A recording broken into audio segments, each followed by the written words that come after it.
Good morning, everyone. This is Al Rody. This is 8 for 8.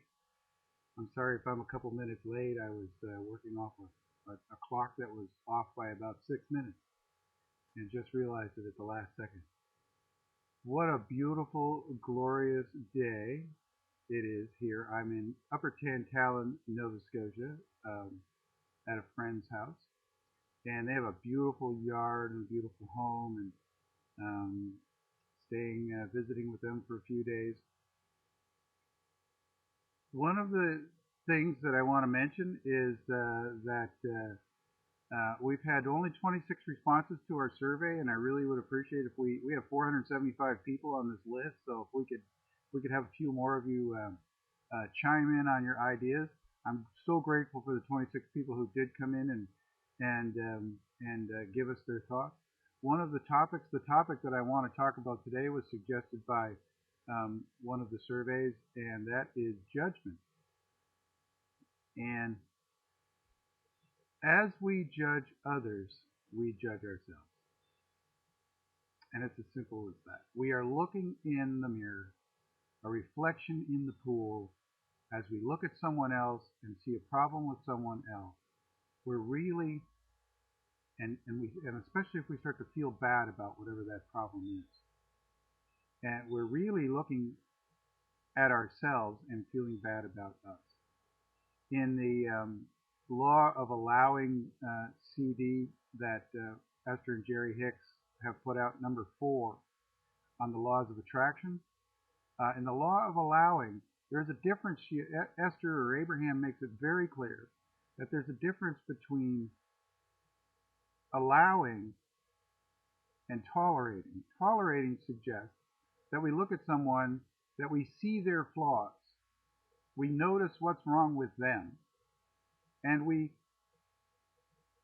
ignore it, or we start to feel bad about that inside ourselves, or somehow we start to feel uncomfortable or angry or sad for somebody. We feel empathy or sympathy for someone. And as we do that, we're really looking at ourselves. And so the law of allowing is very difficult. It's one of the, according to Abraham, one of the most difficult laws to achieve, to understand that everyone, even those that we perceive are in danger or in harm or in pain or being, the disadvantage, everyone came here to have their journey. And that everyone is allowed to have their journey. And that the way that we can move our journey forward is to, oh gee, I've lost something here. Sorry. I wonder if I'm still on. Well, I'm going to keep going. The chat room seems to have disappeared for some reason.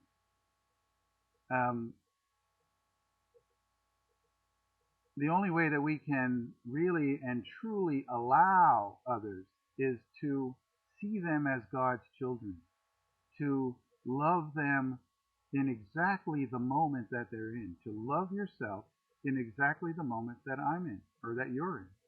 So one of the things I just read on Facebook, some of the things Facebook sometimes is wonderful and sometimes not so wonderful, in my opinion. But in this one case, somebody wrote, I'll paraphrase, I don't remember the quote exactly, but the Dalai Lama said, much more important to notice one simple, small flaw within yourself and to try and correct that than to notice all the flaws in all the other people around you. So I think as you're noticing, and we all do it. I mean, it's not like, in some ways we have to do it for our own safety and, protection. You look in the distance and somebody's walking up the sidewalk and that person appears to be aggressive or, out of control in some way, and that's a little bit unnerving for you. Perhaps rather than judge that person, you go inside and say, what is it inside me that's attracting this energy to me right now? I love you, I'm sorry, please forgive me, and thank you. I love you, I'm sorry, please forgive me, and thank you. What is it inside me that's causing me to judge someone else? I love you, I'm sorry, please forgive me, and thank you. What is it inside me that needs to notice others rather than to notice how I feel about me. How do I feel about me as I feel bad about someone else? Typically, it pulls us away from who we truly are.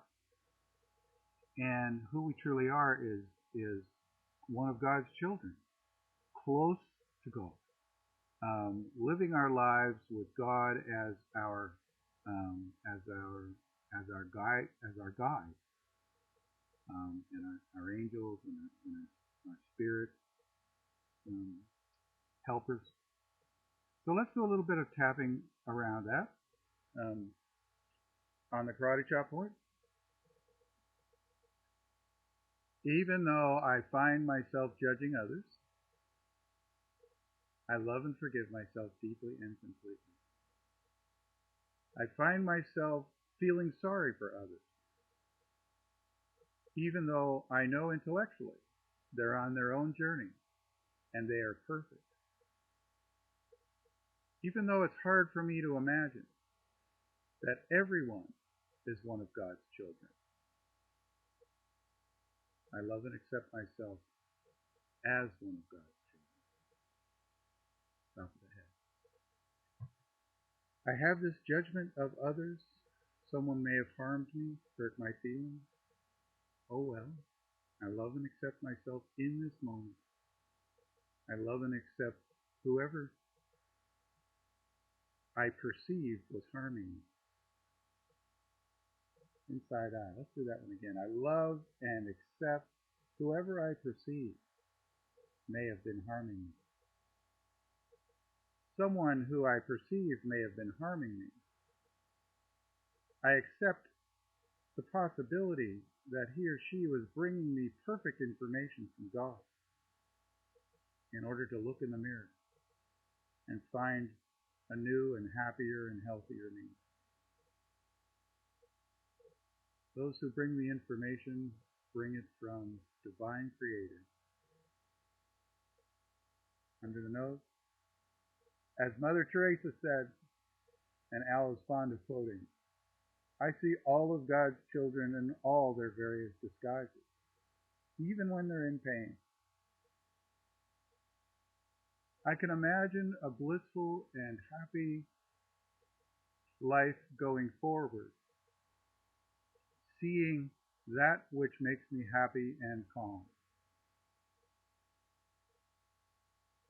I see that which makes me happy and calm as I go forward in my life and attract happy and calm and positive people, thoughts, activities, situations into my life. I love and accept myself. I love and forgive myself. I am filled with peace and joy. I am free of pain and illness. I am blessed with good fortune. Under the arm. I love you. I'm sorry. Please forgive me. Thank you. This is 8 for 8. Please send in your survey. This has been Al Rodee. I'm in beautiful downtown Tantown, Nova Scotia. I hope to see you again next week. We will start to, in response to the surveys, we will start to send you out a list of topics that I'll be talking about from week to week. And we will start to invite one guest in a month. And thank you so much for your comments. And please feel free to send them again if you've already sent them once. One of the things we left off the survey was your email and contact. So if you don't put it on there, I don't know who sent me the information. So that was my mistake. I thought it would tell me who sent the information, but I don't know. So if you want me to know, if you want me to respond, I'd be happy to do that. But I have to have your contact information. Okay? Thank you. I love you. I'm sorry. Please forgive me, and thank you. Have a wonderful week. Stay closer to spirit. Work less and accomplish more. Bye.